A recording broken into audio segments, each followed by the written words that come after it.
إن الحمد لله نحمده ونستعينه ونستغفره ونستهديه ونعوذ بالله من شرور أنفسنا ومن سيئات أعمالنا. من يهده الله فلا مضل له ومن يضلل فلا هادي له، وأشهد أن لا إله إلا الله وحده لا شريك له، وأشهد أن محمدًا عبده ورسوله. يا أيها الذين آمنوا اتقوا الله وقولوا قولا سديدا يصلح لكم أعمالكم ويغفر لكم ذنوبكم، ومن يطع الله ورسوله فقد فاز فوزا عظيما. أما بعد، فإن أصدق الكلام كتاب الله، وخير الهدي هدي محمد صلى الله عليه وسلم، وشر الأمور محدثاتها، وكل محدثة بدعة، وكل بدعة ضلالة، وكل ضلالة في النار. خۆشەویستی خوا صلى الله عليه وسلم لباسی ڕووداوی ئیسراء و میعراجە بۆمانە گێڕێتەوە. ئەفەرمێ یەکێک لە بڕگەیەک لەو فەرمایشتە ئەفەرمێەوە: ئوتیت بئینائەینی أحدهما لبن والآخر فيه خمر، فقيل لي خذ أيهما شئت،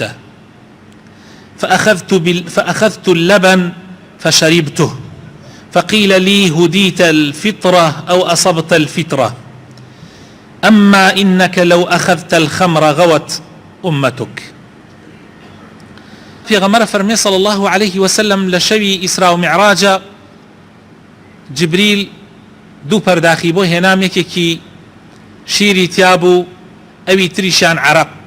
فەرموویەکێکیان هەڵبژێرە، ئەفەرمێ منی شیرەکەم هەڵبژارد. جبریل فەرمووی هیدایەت دراوی بەرەو فیتڕە و پاکێتی، ئەگەر عرقەکەت هەڵبژاردایە ئومەتەکەت تیا ئەچوو، گومڕا ئەبوون، سەر لێ شێواو ئەبوون. لە بوخاری موسلیمە هاتووە ئەم حەدیثە. ئێمە باسی زەرەرەکان و زیانەکانی عرق خواردنمان کرد. وتمان عرق و مادە بێهۆشکەرەکان زیانیان زۆرە لە بواری تەندروستی، لە بواری ئابووری، لە بواری کۆمەڵایەتی، لە هەموو بوارەکانە بەڕاستی گەورەترین زیانی هەیە. لە حەدیثی ئەبوو دەرداء هاتووە کە ئیمامی ئیبن ماجە ئەیگەڕێتەوە و ئەلبانیش ڕەحمەتی خوای لێ بێ فەرمێ حەدیثەکە صحیحە. ئەفەرمێ ئەوصانی خەلیلی صلى الله عليه وسلم، پێغەمبەری خوا صلى الله عليه وسلم وصیەتی پێکردم: لا تشرب الخمر فإنها مفتاح كل شر. فەرمووی ئاگات لێ بێ عرق مەخۆرەوە، مادەی بێهۆشکەر و شتە بێهۆشکەرەکان بەکار مەهێنە، بەڕاستی کلیلی دەرگای هەموو خراپەکاریەکانە. لە حەدیثی ترە هاتووە پێغەمبەر فەرمێ صلى الله عليه وسلم کە هەر صحیحە حەدیثەکە، لە صحیحی جامعە شێخ ئەلبانی هێناوێتەوەی الخەمر أم الخەبائث. لە عەبدوڵڵای کوڕی عەمری کوڕی عاسەوە ئەیگەڕێتەوە کەوا پێغەمبەر فەرموویەتی صلى الله عليه وسلم عرق دایکی هەموو خراپەکاریەکانە. هەرچی پیسی هەیە ئەساسەکەی دایکەکەی بریتیە لە عرق یان لە مادە بێهۆشکەرەکان. ئێمە وتمان عرق و مادە بێهۆشکەرەکان یەکێکن لە هەفتەی پێشووە. ئەو کەسەی مادەی بێهۆشکەر بەکارهێنێ خۆشەویستەکانم طبعاً عەقڵی لەدەست ئەدا بۆ ماوەیەک، ئینسانیش عەقڵی لەدەست بدا خوا لە بیرەکە، ذکری خوا لە بیرەکە، واز لە ذکری خوا ئەهێنێ، فەرمانەکانی خوای تەعالا بەجێ ناهێنێ و پێچەوانەی ئەکاو، ئەوەشی خوا قەدەغەی لێ کردووە ئەو ئەیکا. بەڵکو لەوانەشە کە زۆر جاریش ڕووی داوە جوێنیش بە دینەدا، جوێن بە خوادا، جوێن بە پێغەمبەرەدا، جوێن بە مقدسات و پیرۆزیەکانی ئاین ئەدا. هەر لەبەر ئەوەیە پێغەمبەر صلی الله عليه وسلم لە حەدیثی صحیحە لێوە گێڕاوەتەوە کەوا فەرموویەتی لا يزني الزاني حين يزني وهو مؤمن ولا يشرب الخمر حين يشربها وهو مؤمن. لكاتيكا ككسي داوين بيس خريكي داوين بيسيا لو كاتيا إيماني نية براستي بباورة وكاتيكيش إنسان ما دەی بێهۆشکەر بەکار ئەهێنێ و عرق و هاوشێوەکانی بەڕاستی لەو کاتەیە ئیمانی نییە. خوا پەناماندا. یەکێک لە پێشینان پرسیاری لە کابرایەکی عرقخۆر کرد، وتی بۆ عرقە خۆیتەوە؟ وتی لەبەرەوەی ئەو خواردنەی ئەی خۆم هەزمی کە، یعنی هەرسی کە بیهاڕێ. وتی با بزانی پێش ئەوەی خواردنەکە بهاڕێ عقل و دینەکەت ئەهاڕێ. چونکە کەسی عرقخۆر زۆر جار لەسەر دین و ئیمان نامێنێ، وەکو سە پێغەمبەر فەرمووی صلی الله عليه وسلم. و کاتێک ئەڵێین دایکی هەموو خراپەکاریەکانە بێگومان کلیلی دەرگای زینا و قەتڵ و دزی عرق خواردنە. عرق خواردن ڕێگایەکە بۆ یا مادە بێهۆشکەرەکان. ئێمە وتمان عرق کاتی ئەڵێین عرق یعنی هەموو شتێکی بێهۆشکەر باسەکەین. ڕێگایەکە بۆ خۆکوشتن و ئینتیحارکردن. ئەو هەموو ئینتیحار و خۆکشتنەی کە زۆر بووە تۆ ئێستا لە ناو خەڵکە هەندێکی بۆ ئەوە ئەگەڕێتەوە یان زۆرینەی بۆ ئەوە ئەگەڕێتەوە.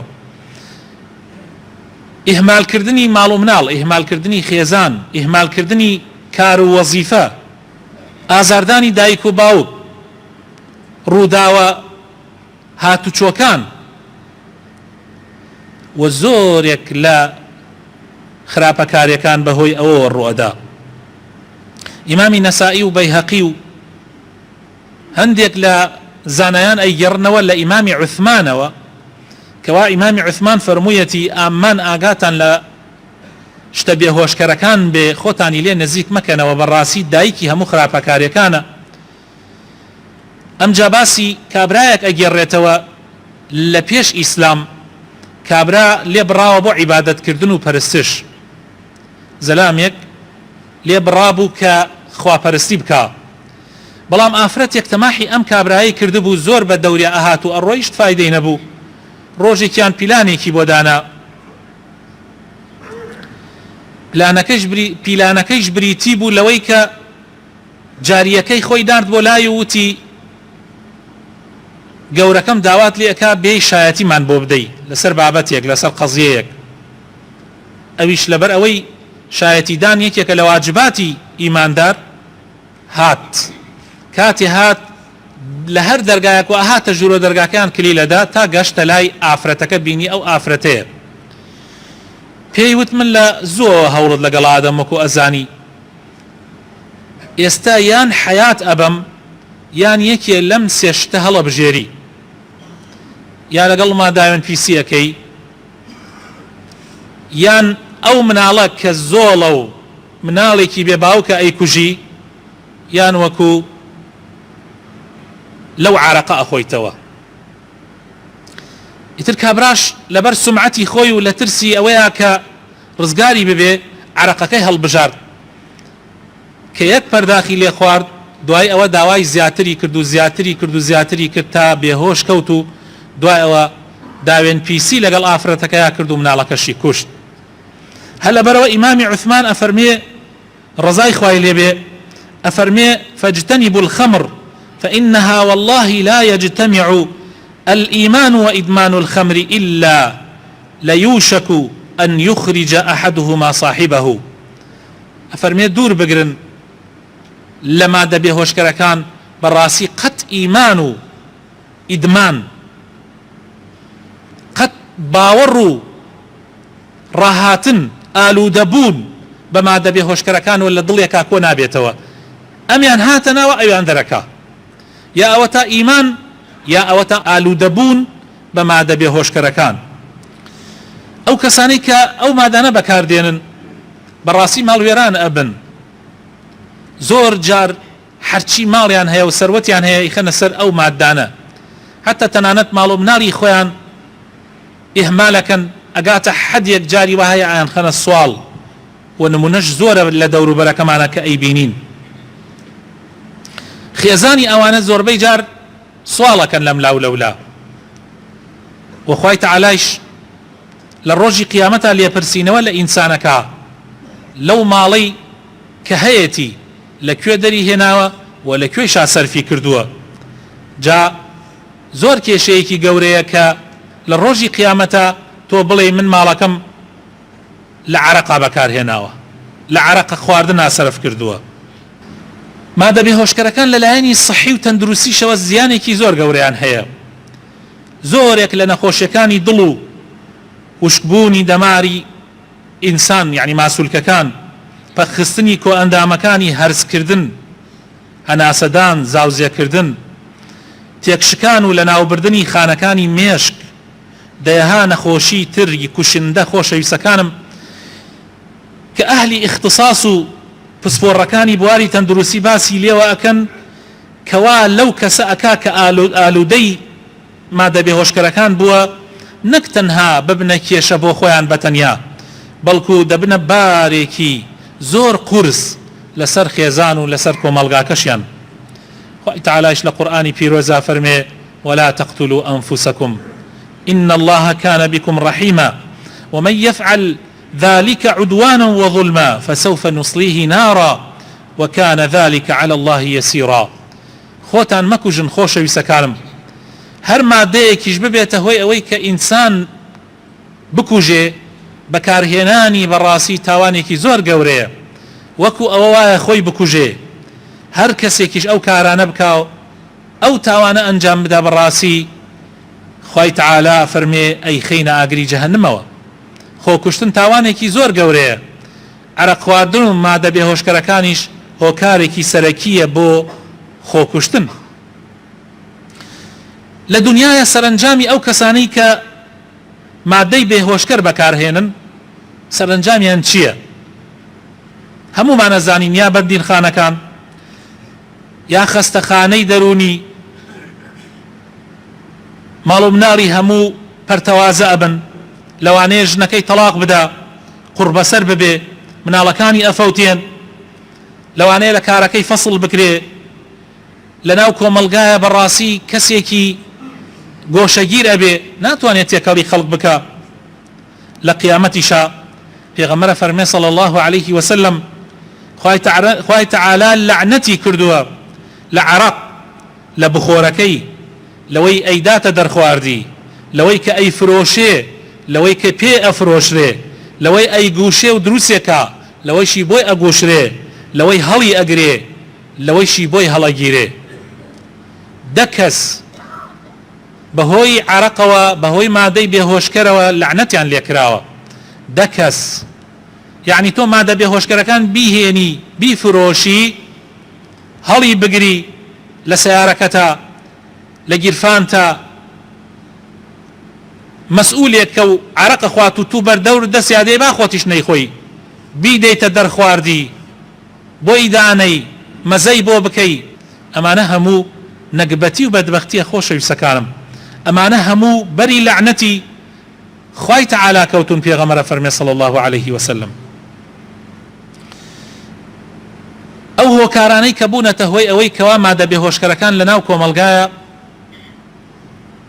بڵاوە بکە هۆکارەکانی بڵاوبوونەوەی مادە بێهۆشکەرەکان هەندێکی بۆ تاکە کەسەکان ئەگەڕێتەوە هەندێکی بۆ خێزانەکان ئەگەڕێتەوە هەندێکیشی بۆ حکوومەت و کاربەدەستان ئەگەڕێتەوە وەکو لایەنی تاک لایەنی فەردی زەعیفی و لاوازی ئیمان دەستبەتاڵی و سوودوەرنەگرتن لە کاتەکان نازانێ کابرا کاتەکەی لەکوێ سەرفکا و ئیمانیشی زەعیفە و هاتوچۆی مزگەوت ناکا و هاوڕێتی ئەهلی مزگەوت ناکا و قورئان ناخوێنێ و نوێژەکانی ناکا و ئیتر طەبعەنەوە تەئسیرێکی زۆر زۆرەکە هاوڕێی خراپیش هۆکارێکی سەرەکیە بەڕاستی زۆرێک لە خەڵکی پیسترین شت لەلایەن عەرەق خواردن بوو مادەی بێهۆشکەر بوو بەڵام بوون بە هاوڕێی کەسانێک هەڵیان خەڵەتان توانیان بیکەن بە کەسێکی ئالوودە بە مادە بێهۆشکەرەکان. هەنێ کەسەیە حبی ئیستطلاعی هەیە، ئەڵێ بزان ئەمە چییە؟ ئەڵێن عرق خراپە و عرق ئینسان بێهۆشەکە و ئەم مادانە ئینسان بێهۆشەکە، با من هەر تۆزێکی لێ تاقی بکەمەوە بۆ خۆی تووشە بێ. هەنێ کەسێ ڕائەکا لە کێشە و مەشاکلەکانی ژیان پەنا ئەباتە بەر مادە بێهۆشکەرەکان بۆ ئەوەی خۆی بێ ئاگا بکە لە مەشاکلەکان. هەندێک ئەسبابیش ئەگەڕێتەوە بۆ لایەنی خێزانی. زۆر جار دایک و باوک بێ ئاگان لە مناڵەکانیان، بێ ئاگان لیان، ئەوەش سەبەبێکە بۆ ئەوەی مناڵەکانیان لە دەست دەرچن. خۆشەویستەکانم بۆ معلوماتتان حەزەکەم بزانن لە کوردستان و لە زۆربەی وڵاتانی ئیسلامیە بە تایبەت لە کوردستانە نسبەیەکی یەکجار زۆر خەڵک ئێستا مادەی بێهۆشکەر بەکارەهێنێ و تەنانەت لە گەرمیانیشە لە شوێنەکانی تریشە ئەفرۆشرێ، خەڵکانێکەیە تجارەتی پێواکەن و زۆر بە ئاسانیش گەنجان فریوەدەن. هەر جاری وا هەیە مادەیەکەم نازانێ، ئەڵێ بەس تۆزێ بۆنی کە ئابزان بۆنی ئەمە چەندێ خۆشە بەهۆی بۆنەکەیەوە تووشە بێ. یا جاری وایە وەکو حەپێکە ئەو گەنجە تەلەبەیە و قوتابیە بۆ ئەوەی زیاد بخوێنێ و خەوی نەوێت بتوانێت زۆرتر بخوێنێ، ئەو حەپەی پێدەن دوای ئەوە تەماشاکرێ و حەپە مادەی بێهۆشکەرە و پێوە ئالوودە ئەبێ و قوڕەکا بەسەریا. دایک و باوک ئەبێ زۆر وریابن، برا گەورەکان لە ماڵەوە خوشکە گەورەکان ئەبێ زۆر ئاگایان لێبێ و نەبێ ئەمە بەس کوڕ بگرێتەوە. کچێلێکی زۆر ئێستا مادەی بێهۆشکەر بەکارهێن. مادەی بێهۆشکەر جاران بتڵێک بوو، عرق بوو، گەنج و مناڵ و کچ بە تایبەتی نەیەتوانی بهێنێتەوە ماڵ. ئێستا حەپێکە و ئەسڵەن تو هەر پێی نازانی، بۆیە بێ زۆر ئاگات لێبێ.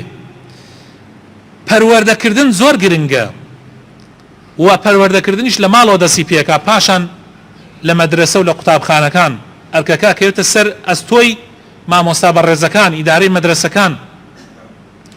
زۆر گرنگە پەروەردە، یعنی پەروەردە تەسیرێکی زۆری هەیە کە ئەو کەسە بەهێز بێ بەرامبەر بە کێشە و مەشاکلەکان کە ژیان پڕە لە کێشە و مەشاکل.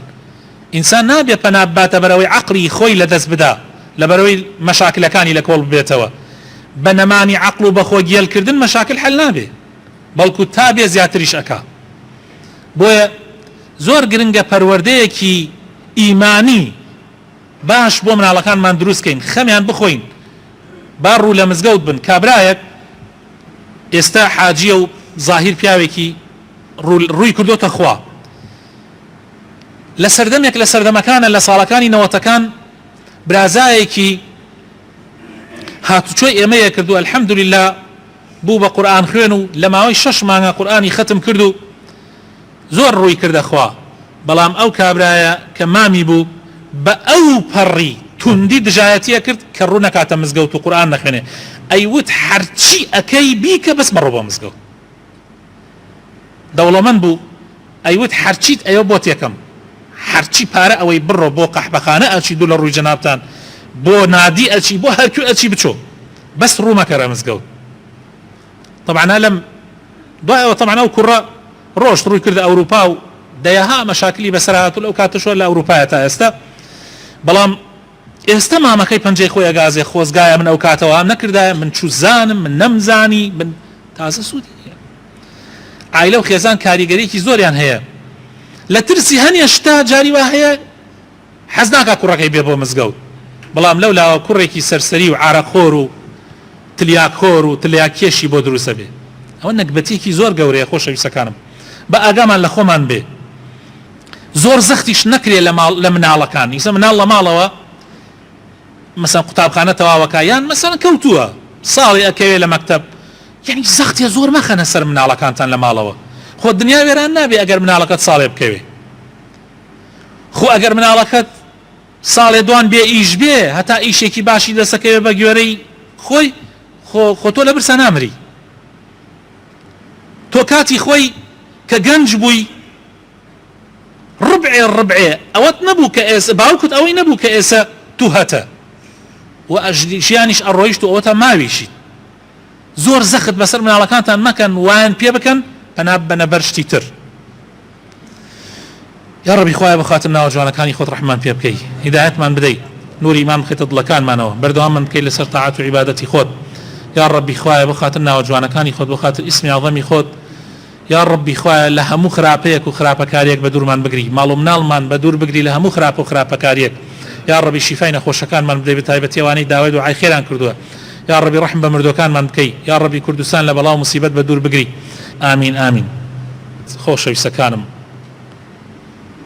ئینسان لە ژیانە تا مەسئولیەتی بەرزتر ببێ یعنی تا پلە و پایەی بەرزتر ببێ و خەڵکی زیاتر لە ژێردەسیا بێ مەسئولیەتەکەی و بەرپرسیارەتەکەی زیاتر ئەبێ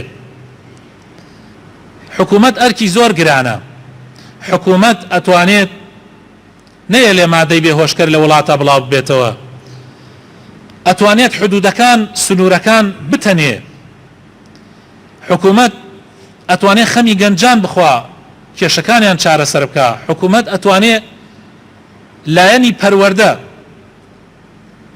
لە قوتابخانەکانە هەر لە سەرەتاییەوە حەتاوەکو زانکۆکان و پەیمانگاکان ئەتوانێت بەرنامە ڕێژیە بکە هۆشیاریەک بدە کە گەنجان خۆیان لە مادە بێهۆشکەرەکان پارێزن حکوومەت ئەتوانێت کۆنترۆڵی ڕاگەیاندنەکان بکە ئەو هەموو کەناڵە بەرەڵاییە کە هانی خەڵکەدەن لەسەر خراپەکاری حکوومەت ئەتوانێت کۆنترۆڵی کاو هەر کەناڵێک لایدا لە دابوونەریتی کۆمەلگا هەر کەناڵێک بووە سەبەبەوەی کە خراپە بڵاو بێتەوە حکوومەت ئەتوانێت عقوبەی بدا و سزای بدا و ئەگەریش پابند نەبوو ئەتوانێت دایخا حکوومەت باوکی ملەتە هەر ڕێک وا بیری لێ بکەنەوە چۆن تۆ باوکی لە ماڵ مەسئولی لە خێزانەکەت و لە مناڵەکان و لە ماڵەوە ئەتوانی زۆر شت بکەی من ناڵێم هەموو شتێ بە باوک ئەکرێ لە ماڵە بەڵام ئەگەر باوکێکی باش بێ تەسیر لە دایکی شەکا و تەسیر لە ئەندامەکانی خێزانەکە ئەکە هەر هەمووی ڕوو لەو چاکە ئەبن ئیلا اللهم جارجار نەبێ ئیتر جارجار تۆ چەندێ باش بی سبحان الله ئیتر شتەکان ڕێک نایەت بەڵام مەسئولیەتی سەر شانی باوک زۆر قورسە عینەن داینە حکوومەت باوکێکە بەڵام باوکێکی گەورەتر باوکی کۆمەلگایەکە باوکی وڵاتێکە ئیتر ئەبێ خەمی بخوا بە تایبەتی ئەم مەوزوعە زۆر پەیوەستە بە ئەوانەوە ئەگەر ئێستا بڵین لە کوردستانە 10% گەنجانی کوردستان بە مادە هۆشکەرەکانەوە ئالودەن ئەگەر حکوومەت خەمێکی جددی بخوا لەلایەنی ڕاگەیاندنەوە لەلایەنی پەروەردەوە لەلایەنی ئاینیەوە یعنی وەزارەتی ئەوقاف مەسەلەن ئیشی خۆی بکە وەزارەتی پەروەردە ئیشی خۆی بکە وەزارەتی سەقافە و ئیعلام ئیشی خۆیان بکەن و وەزارەتی ناوخۆ ئیشی خۆی بکە دڵنیام 2 ساڵ 3 ساڵی پێ ناچێت نسبەکە دا ئەبەزێ لەوانەیە حەد بێتە 0 یا بێتە 1 و 2 یعنی زۆر کەمە بێتەوە بەس ئەگەر حکوومەت بە ئەرکی سەرشانی خۆی وەکو پێویست هەڵنەسا وای پێتێ کۆمەلگا بەرەڵا ئەبێ ئێستا 10% بێ ساڵی داهاتوە بێ بە 15% ساڵی داهات دوای ئەوە بێ بە 20% دوای ئەوای پێتێ ماڵ نامێنێ کەسێکی مدمین و ئالوودەبوو بە مادە بێهۆشکەرەکان لەو ماڵەیان نەبێ ماڵ نامێنێت طبعا زەرەرەکەشی بۆ کی ئەگەڕێتەوە بۆ حکوومەت بابزانی لە وڵاتانی ترە کەوا زۆر بڵاوە مادە بێهۆشکەرەکان حکوومەت مەساریفێکی زۆر ئەکا بۆ ئەوەی بتوانێت لەو کێشانە ڕزگاری ببێت کە بەهۆی ئەو مادە بێهۆشکەرانەوە دروستە بێ کێشەی دزی کێشەی قەتڵ کێشەی زینا کێشەی خراپەکاری کە یعنی ئیتر باس ناکرێ ئەوەندە زۆرە حکوومەت مەساریفێکی زۆر ئەکا بۆ ئەوەی ڕزگاری بێ و ڕزگاریشی نابێ